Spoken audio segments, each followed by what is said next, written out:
Hi, I'm Stephen King.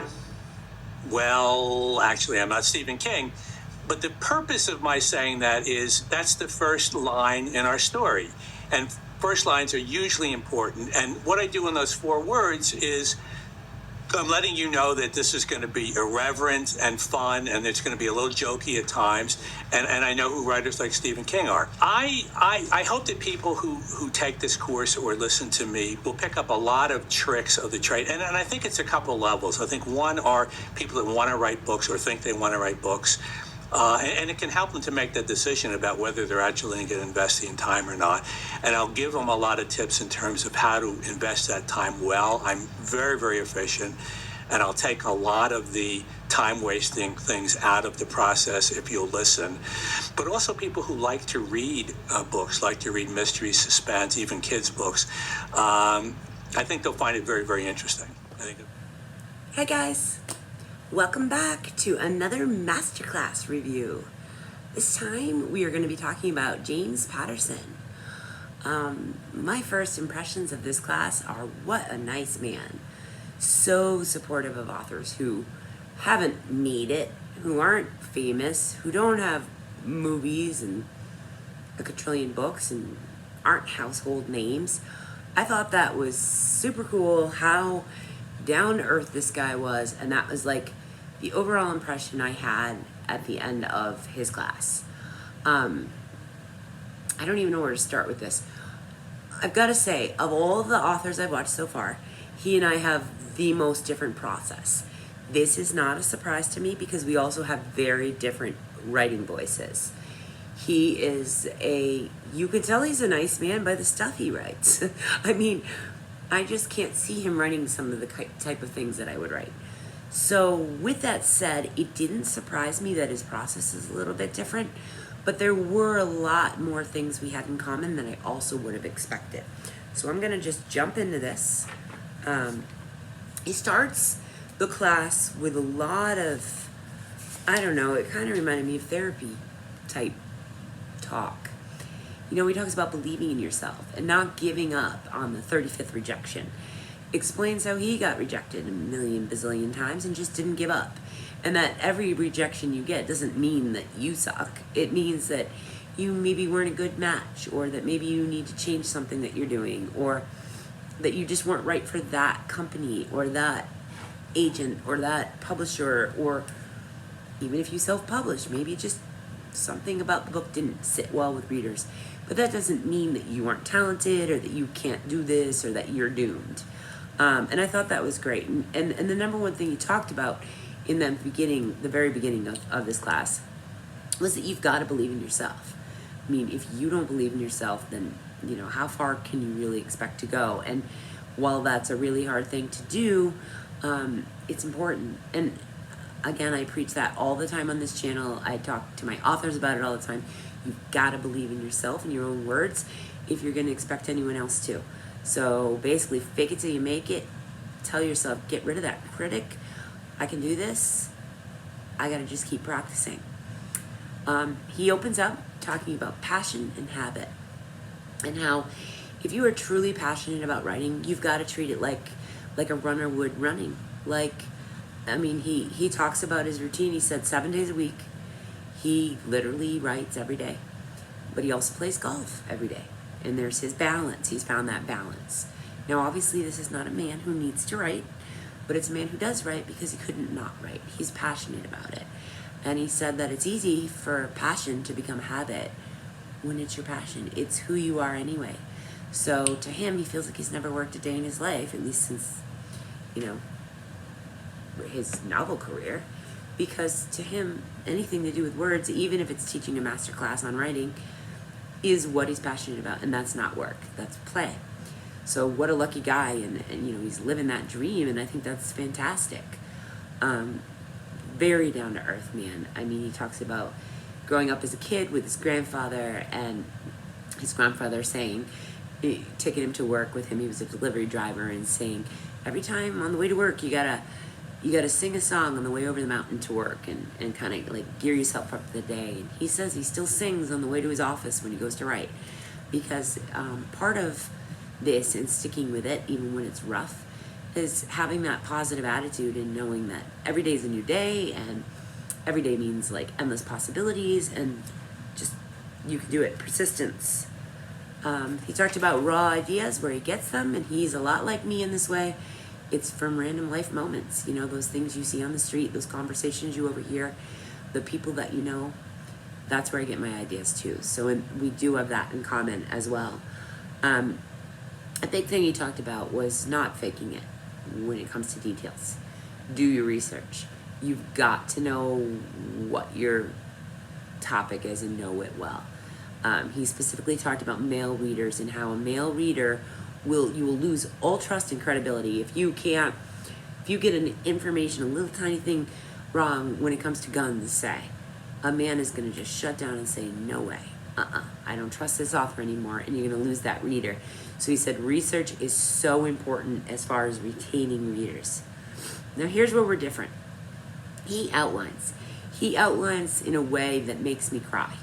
He outlines in a way that makes a long synopsis look like a blurb. This is a man that puts extreme details in his outline and still calls it the skeleton. To me, that would be the book.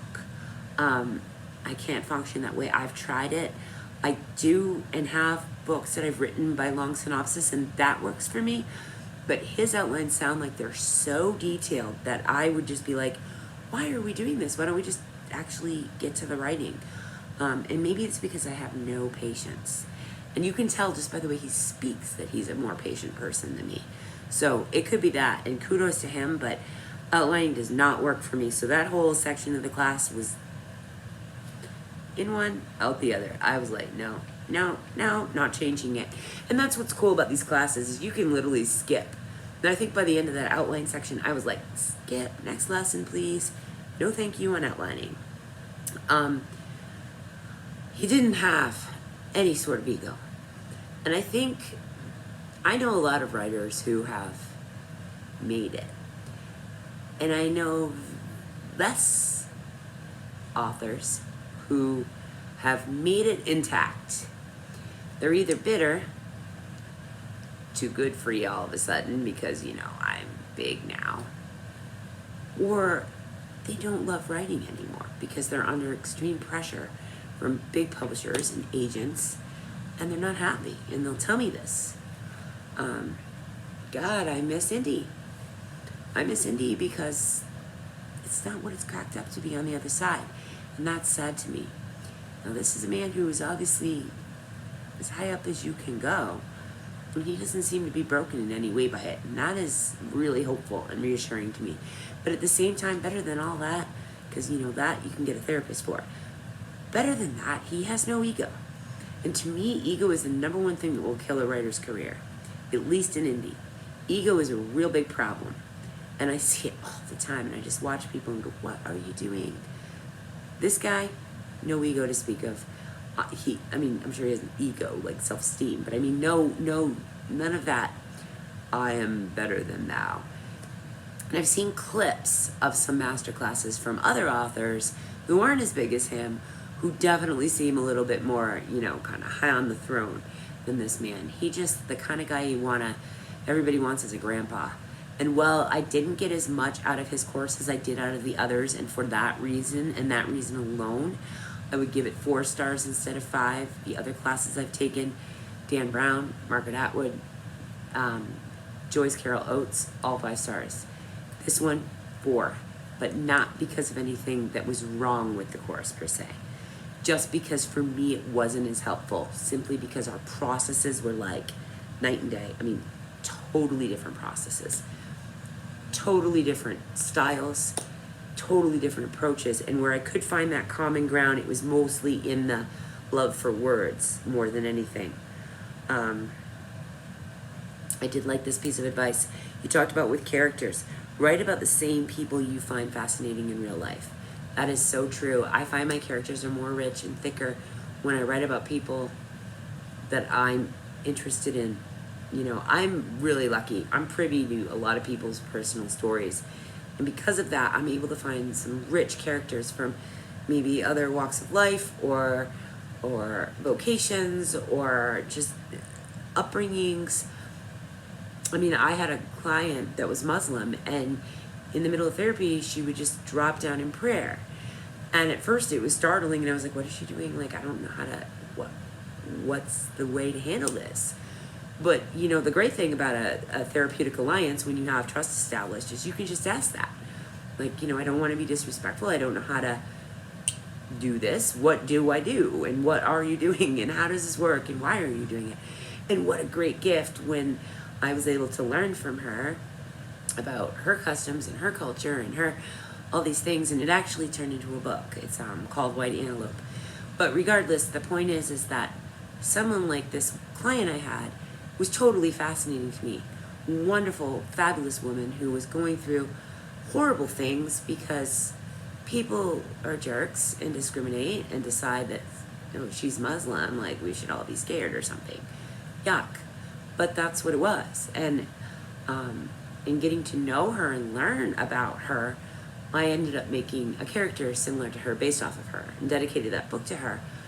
But it was my fascination with her as a person. I found her to be strong. I found her story. They were so different than mine. Her background and her beliefs were so different than mine that she fascinated me. And I wanted to know everything. And it got to a point where I was like, Erin, stop. Stop just like grilling this poor woman. Like, you have to be the therapist. But I just found her so fascinating. And so with therapy work, I'm always having to say, no, put the author away. Be the therapist. But when I meet people in my daily life outside of a clinic, which is, I met her in a therapy clinic, I'm able to kind of be a little less, go away, therapy lady, and just be the author.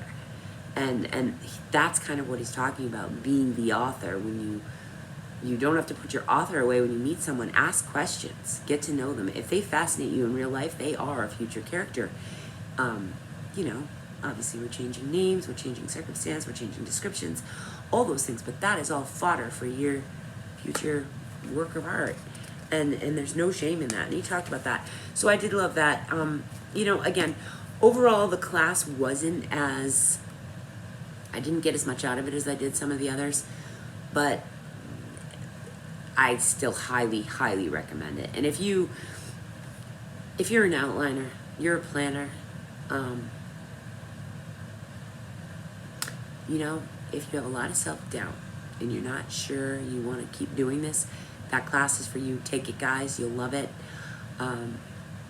Yeah, I can't get enough of these classes.